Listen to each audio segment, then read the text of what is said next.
کبھی بھی کسی مسجد میں آپ کو نماز پڑھنے سے نہیں روکیں گے، آپ کی نماز پڑھنے کے طریقے پہ انگلی نہیں اٹھائیں گے۔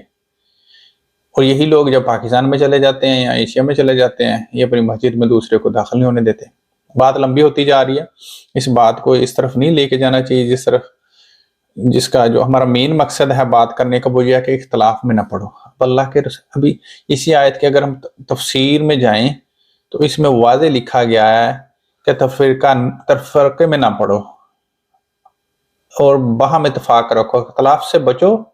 حبل سے مراد قرآن ہے اس وقت، جو اللہ کی واحد رسی ہے۔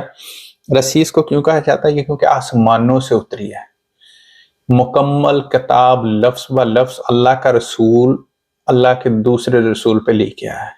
اللہ کا پہلا رسول فرشتوں کے رسول حضرت جبرائیل علیہ السلام، اور اللہ کا فرشتوں کے رسول انسانوں کے رسول پہ لے کے آیا، رسول آخر زمان محمد صلی اللہ علیہ وسلم پہ۔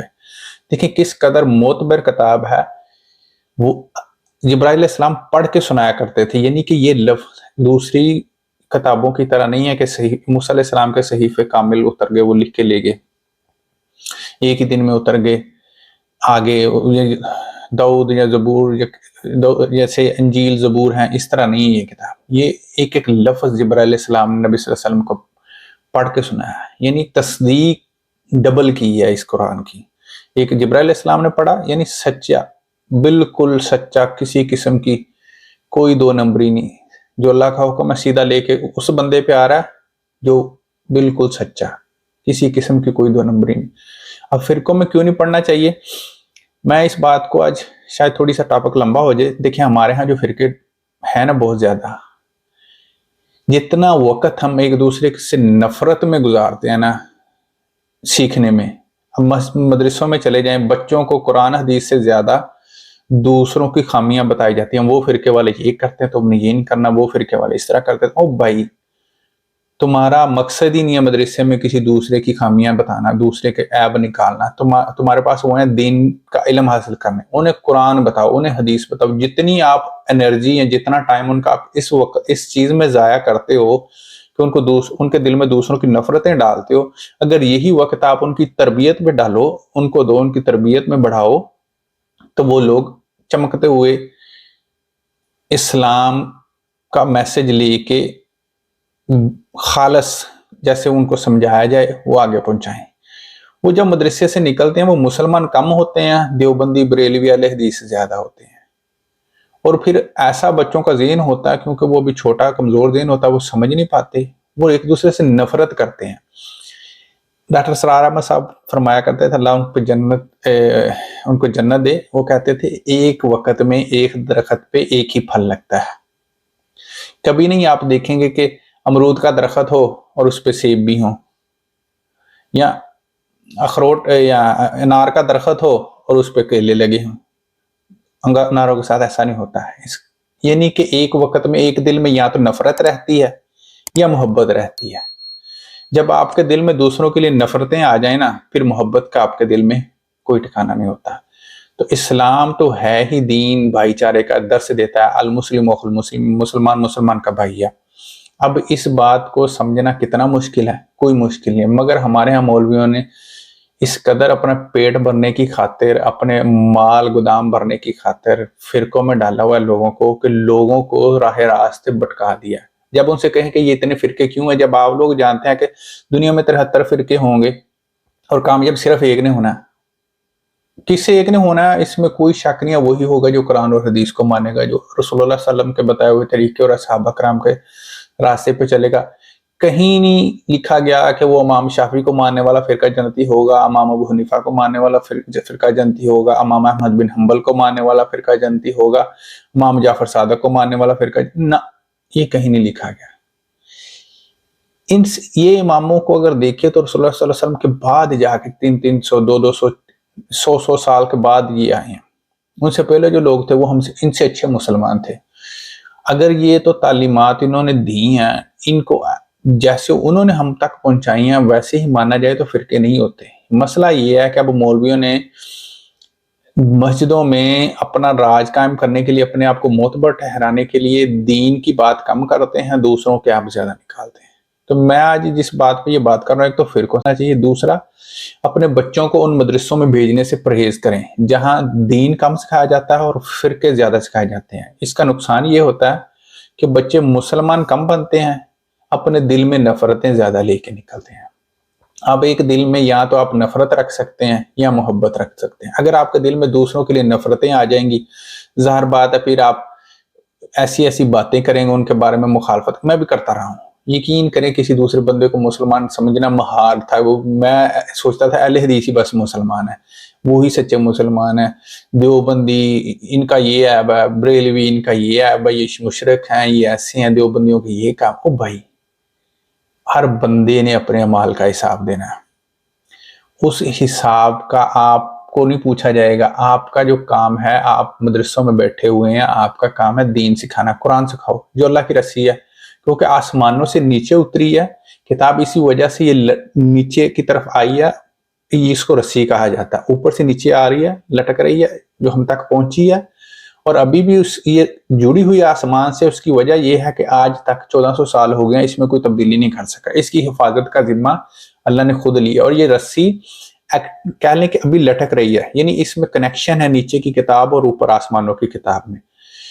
چاہے جو کچھ مرضی کر لے، اس کو بدل نہیں سکتا۔ اس کی وجہ ہے کہ اللہ نے اس کو کنیکشن رکھا ہے، اس کا آسمانوں سے اس کا کنیکشن، اس کو ختم نہیں کیا جا سکتا دنیا سے، اس کو بدلا نہیں جا سکتا۔ تو اس رسی کو پکڑنے کی ضرورت ہے۔ اور جب قرآن ہمیں واضح واضح کہہ رہا ہے کہ فرقوں میں نہ پڑھو، تو پھر مولوی ہمیں کہتے ہیں فرقہ جو ہے نا، یہ تو دین کا حسن ہے۔ کس کی مانے؟ پھر مولوی کی مانے کہ قرآن کی مانے؟ ماننی تو بالکل قرآن کی بنتی ہے۔ مولوی کی اسلام میں کوئی، اس کے ذاتی الفاظ کی کوئی ایک ٹکے کی حیثیت نہیں ہے۔ اگر تو وہ قرآن حدیث کی بات کرے، ہم تک پہنچائے، تو وہ معتبر، ہم اس کا احترام بھی کریں گے، اس کو عزت بھی دیں گے۔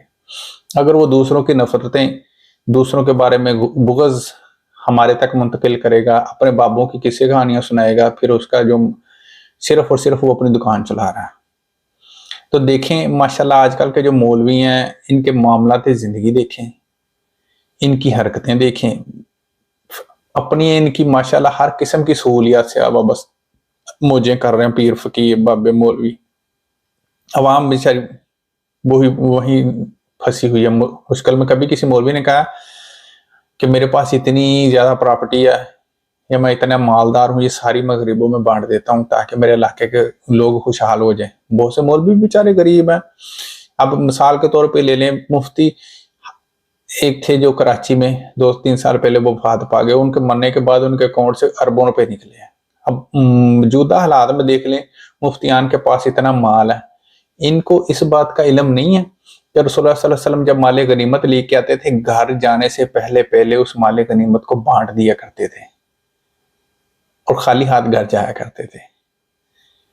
ایک مشہور حدیث ہے، رسول اللہ صلی اللہ علیہ وسلم ایک بار گھر پہنچے تو اما عائشہ رضی اللہ عنہا کہتی ہیں، انہوں نے بکرا جو نا گوشت بنایا ہوا تھا، پوری بھیڑ ذبح کی ہوئی تھی، اس میں سے ران کا گوشت رکھ لیا جو رسول اللہ صلی اللہ علیہ وسلم کو پسند تھا۔ تو جب آپ گئے تو آپ صلی اللہ علیہ وسلم نے کہا، اما عائشہ نے کہا کہ اب میں نے سارا گوشت بانٹ دیا، بس یہی ران بچی ہے۔ تو رسول اللہ صلی اللہ علیہ وسلم نے کہا، جو تو نے بانٹ دیا وہ بچ گیا، جو تو نے رکھ لیا وہ نہیں بچا۔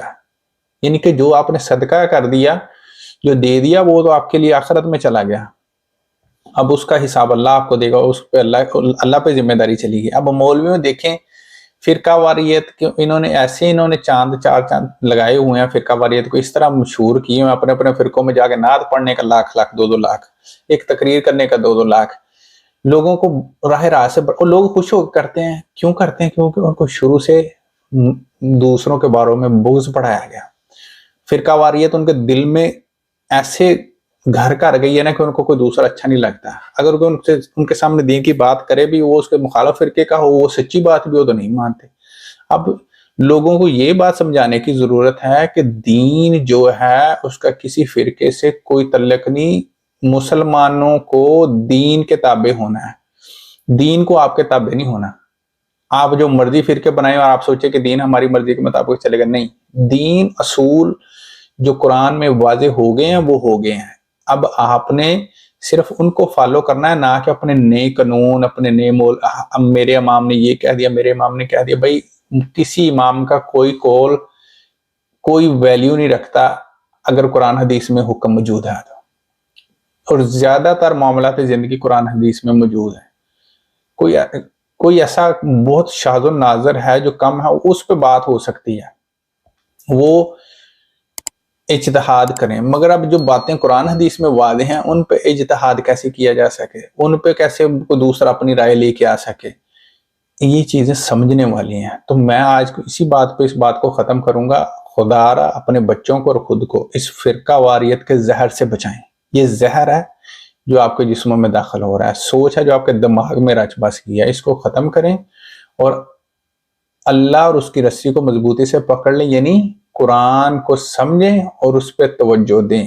اپنے بچوں کو ان مدرسوں میں نہ بھیجیں جہاں دین کم اور تعصب زیادہ ان کے دماغوں میں ڈالا جاتا ہے۔ تو میری آپ سے درخواست ہے، ہر روز کی طرح جب بھی میری ویڈیو ختم ہوتی ہے تو غزہ کے مسلمانوں کو مت بھولیے، ان کے لیے دعا کیجیے، اللہ ان پہ اپنی رحمت کرے، ان کو جو ہے نا ان مشکلات سے جو اس وقت گرے ہوئے ہیں، اصل میں ان کے ذریعے اللہ ہمیں آزما رہا ہے۔ اللہ ہمیں اس آزمائش سے کامیاب ہونے کی توفیق دے اور ان لوگوں کو زندگی آسان کرے۔ آزمائش، دنیا آزمائش ہے، اگر وہ آزمائے جا رہے ہیں، کل ہم بھی آزمائے جا سکتے ہیں، تو ان کی مشکل اللہ ختم کرے اور ہمارے لیے بھی آسانیاں پیدا کرے۔ رمضان کا مہینہ ہے، ضرور غزہ کے لوگوں کو دعا کیجیے گا۔ السلام علیکم ورحمۃ اللہ وبرکاتہ۔